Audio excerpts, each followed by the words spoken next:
festival and annihilate the festivals, and we still gonna sip the Dom Perignon, and still gonna eat the filet mignon, and Stop the music! Why? Because I said so. Rainbow Rowell Is a trope killer. is a trope killer. Rainbow, we're a big fan. We're big fans. We're big.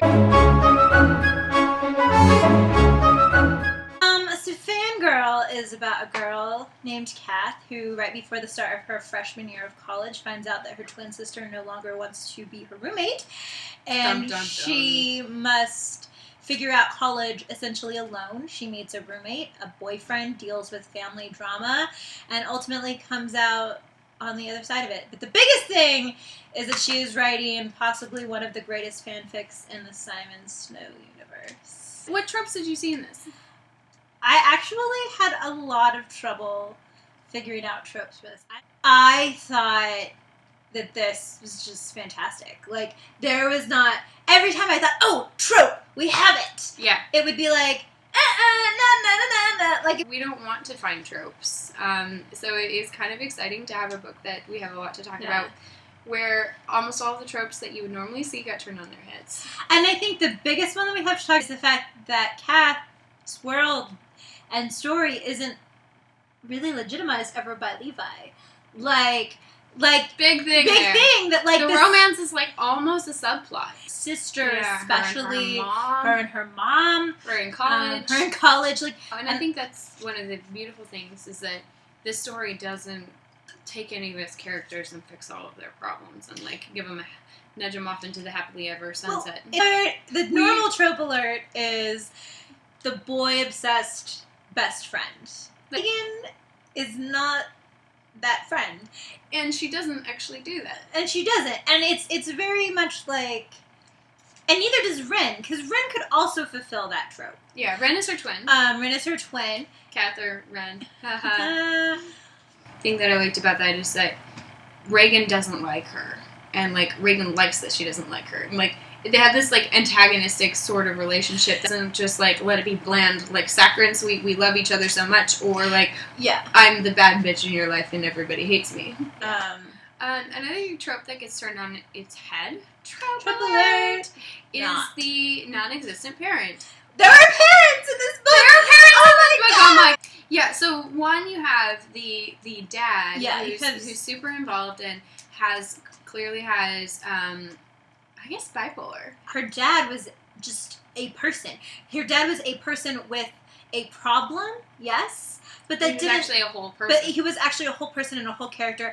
I loved too that her mom was part of the story in a very negative way, but that the mom wasn't redeemed. After that, her mom A wasn't redeemed, but B, I never hated her mom. You could almost understand. I almost understood that, but she was like, I didn't want to be a parent, and it just happened. Trope alert!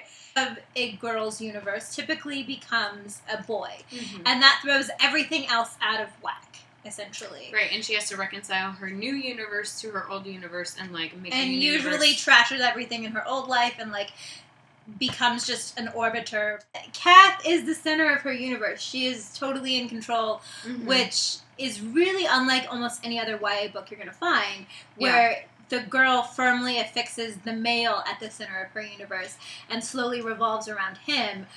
And I felt like Kath was completely in control of her own story and really had a lot of growing to do herself. Trope alert!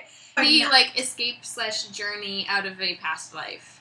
Main character going on a quest of some sort and then returning home again and finding things different and then having to reconcile that with like, okay, how has this journey changed me and who am I? That's a literature trope in general, which is used a lot and often used well or used poorly, and I think Rainbow uses it really well here. And trope alert! Girly girl. Girly girl. So Ren is the girly girl of their duo. Kath is like, I'm gonna put my hair up and sit in my hoodie in my room and be grumpy. I felt like there was an equal balance in Ren.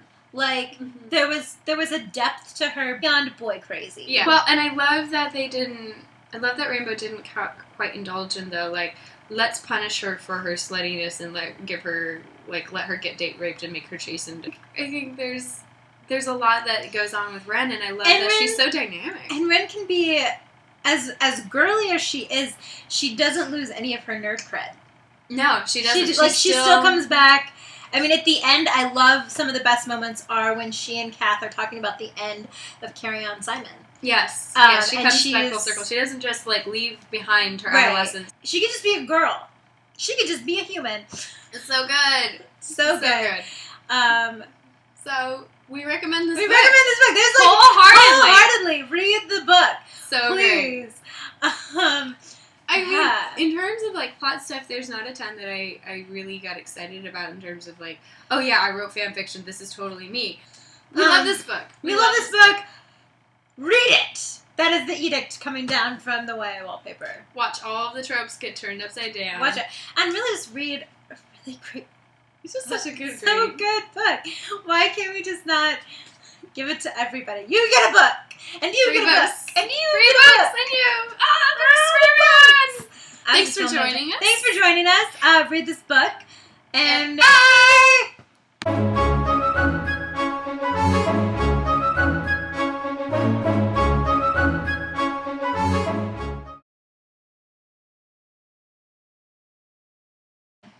Science.